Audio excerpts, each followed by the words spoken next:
Throughout the day, sharing their indigenous art, which comes in many shapes and forms.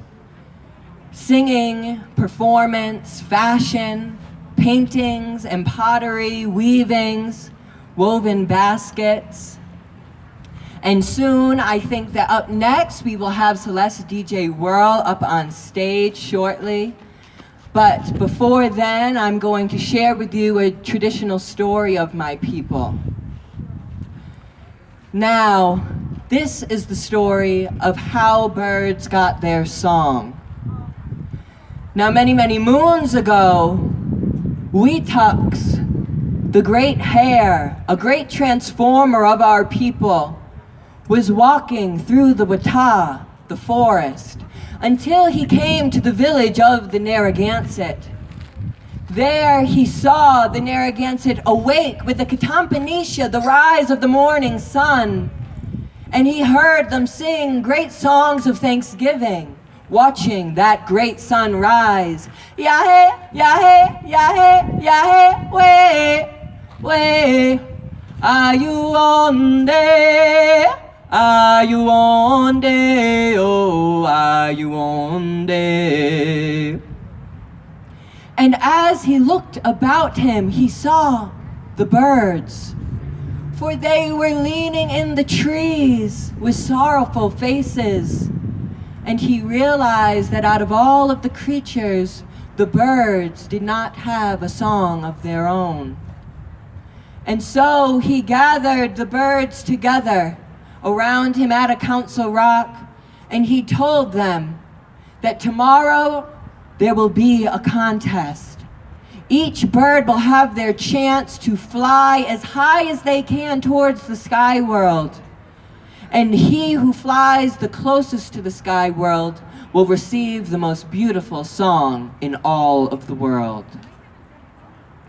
So the birds took off, and they all told their friends and their families, and so the next day, before the sun had risen, they were all there, ready, waiting in the trees.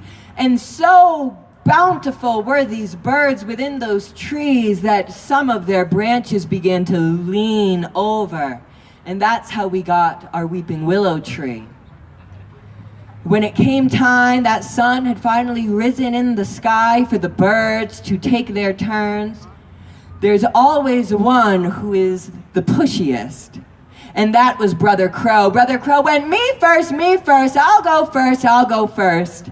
I'm sure that with my great wings, I will be able to fly the closest to the sky world. And so he took off with a rush and began flapping his wings as fast as he could, but quickly became tired and had to rest on a low branch on a tree with a measly caw, caw, caw. The next bird was Blue Jay, and Blue Jay took off with her graceful wings and came down with a pretty jay, jay, jay. Now all the birds began to take their turns after. Hummingbird took her turn, and she thought, oh, I'm not as big as the other birds. I don't think I'll be able to make it very high, but I know that I must try. And so Hummingbird took off, flitting her little wings as fast as she could, and for her determination, she was granted a special gift, not only with her mouth, but with the hum of her beautiful wings. Now the birds began to take their turns from the smallest to the greatest, until the great birds of prey began to take their turns, hawk and vulture and eagle. And in the very back of this great line sat the tiny woodland thrush. The woodland thrush is so small that you could hold her within your hand. And she thought in the back of that line, oh, I'm not as big as the other birds, but I can't even flap my wings as fast as Hummingbird. What will I ever do to get a song of my own? And as she sat thinking and thinking, she saw Eagle. And the gears in her head began to turn, and she thought, I know. I'll sneak into the back of Eagle's neck feathers. And when no one is suspecting, there I'll hide. Eagle will take his turn and fly, and surely he'll make it close to the sky world.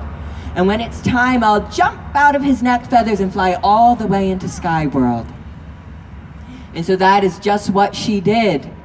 She creeped into Eagle's neck feathers when no one was looking, and when it was finally Eagle's turn to take off, he went whoosh, whoosh, whoosh, higher and higher, until quickly he had surpassed all of the other birds far above the canopies. Now Eagle flies the highest and the closest to the sky world, and soon he reached that point where he was about to enter into sky world, but he looked back and he realized that he had already beaten the other birds, and he didn't need to embarrass them any further. And with that, he turned back, and that is why Eagle rarely sings his song to this very day. But as he turned back, the woodland thrush jumped out of his neck feathers and flew all the way into sky world. And when she was there, she heard the most beautiful music in all of creation. She listened and she listened and she practiced her me-me-me's and her la-la-las until her song was perfect. Now, we know that nothing in this world is perfect, but the woodland thrush thought that her song was perfect. And with great pride, her chest swelled with pride, she flew back down, soaring down to the other birds. But when she arrived, she looked around and saw all of the birds staring at her, much like you are all staring at me. And she felt ashamed, for she had cheated. And so she hung her head down in sorrow and walked deep, deep, deep into the forest. And now our people say that if you go out with your family into the forest and sit and are very quiet and wait very long, you too may hear the most beautiful song in all creation of the woodland thrush. Katabatash, thank you.